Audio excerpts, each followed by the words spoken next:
مش انا بس اللي بتحرش وبتجوز. اسألوا عبد الله رشدي عن شقة العبور، اسألوا محمد حسين يعقوب والحويني كام ست ودخلت وخرجت من حياتهم، اسألوا محمد الأمين كام قاصر خسرت عذريتها بسببه، اسألوا خالد يوسف عن منى فاروق وشيماء الحاج. صلاح التيجاني يقلب الطاولة أثناء التحقيق معاه ويواجه النيابة بخطايا نجوم المجتمع بحق البنات بعد القبض عليه من بيته وعرضه على النيابة للتحقيق معاه في قضية التحرش بالمهندسة خديجة خالد. عرضوا عليه الاتهامات الموجهة ليه وقالوا له ايه ردك على الاتهامات دي؟ وهنا رد صلاح التيجاني وقال هو مفيش غيري اللي بيتحرش وبيتجوز؟ هل انا الوحيد اللي بستغل مكانتي عشان اشبع رغباتي؟ ليه محدش سأل عبد الله رشدي عن شقة العبور؟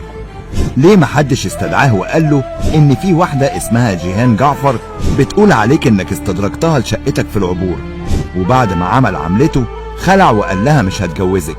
ليه ما تحاسبش على سوء استخدام مكانته وجماهيريته؟ اسألوا الشيخ محمد حسين يعقوب كام مرة اتجوزت؟ الشيخ اتجوز 22 واحدة على الأقل، على ذمته 3 وبيبدل في الرابعة. وده مش كلامي، ده كلام الداعية السلفي محمود الرضواني اللي أكد إنه في فيلته في أكتوبر المكونة من 4 أدوار 3 أدوار متجوز فيهم زوجات ثابتين، والدور الرابع بيبدل فيه زوجة كل 6 شهور، غالبا بتكون تحت 16 سنة، يعني قاصر. أنا مش هدفي أحسده ولا حاجة، ربنا يزيد صحته، لكن عايز أعرف هل طبيعي إن شيخ داخل على 70 وقدوة لشباب مصر إنه يتجوز قاصرات؟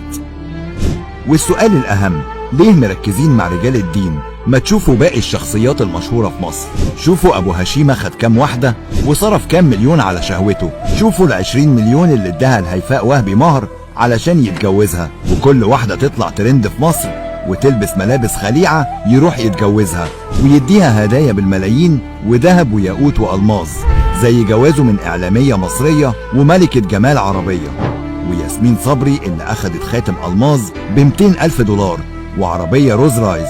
ودي الهدايا اللي نعرفها، وما خفي كان أعظم. مش الملايين دي الفقراء أولى بيها؟ ولا الأولى صرفها لحظة انتشاء ما تعديش دقيقة؟ مش من ضمن الاتهامات إني بحط إيدي على البنات بشكل فيه انتهاك لجسدهم؟ طب تعالوا نشوف المرحوم محمد الأمين حط إيده على كام واحدة، ويا ريت الحوار اقتصر على كده، ده اعتدى على دار أيتام بحالها، كان بيغري البنات اليتامى بالفلوس والهدايا وبيروحوا معاه المصايف ويضرب معاهم أوراق عرفي، واللي ترفض بيهددها إنه هيرميها في الشارع، وده خلى بنات دار الأيتام يعانوا من انهيارات.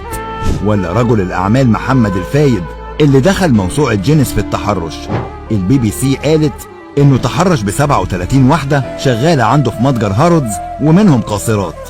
تخيلوا راجل عنده 90 سنة نستغل المتجر بتاعه في إنه يعتدي على الموظفات اللي جايين ياكلوها بالحلال، لدرجة إنهم أطلقوا عليه لقب الوحش المفترس في متاجر هارودز، وتسبب في تشويه صورتنا كمصريين في أوروبا.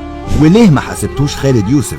مش ده رجل سياسة وفكر ومجتمع استغل نفوذه وضحك على بنات صغيرة؟ هتقولوا لي راحوا له بمزاجهم، هقول لهم راحوا له علشان نفوذه وعشان يشغلهم، مش عشان أداؤه عالي وبيكسر ملل. فاكرين اللي حصل لشيماء الحاج؟ فاكرين اللي حصل لمنى فاروق؟ مين حاسب خالد على تدمير نفسية بنات زي دي؟ كام واحدة غيرها عملت كده عشان تطلع السلم وتكسب وتتشهر، واللي زي خالد استغلوها. وبعيدا عن نجوم المجتمع، حضرتك ادخل اي مؤسسة في مصر، وزارة، شركة، مستشفى، جريدة، هتلاقي مدراء كتير قوي بيستغلوا نفوذهم وبيستقطبوا البنات والموظفات مقابل ترقيات وزيادات. يا باشا انتوا سبتوا مشكلة بلد بحالها وطلعتوا امراضكم فيا. كلنا فاسدون، لا استثني احدا.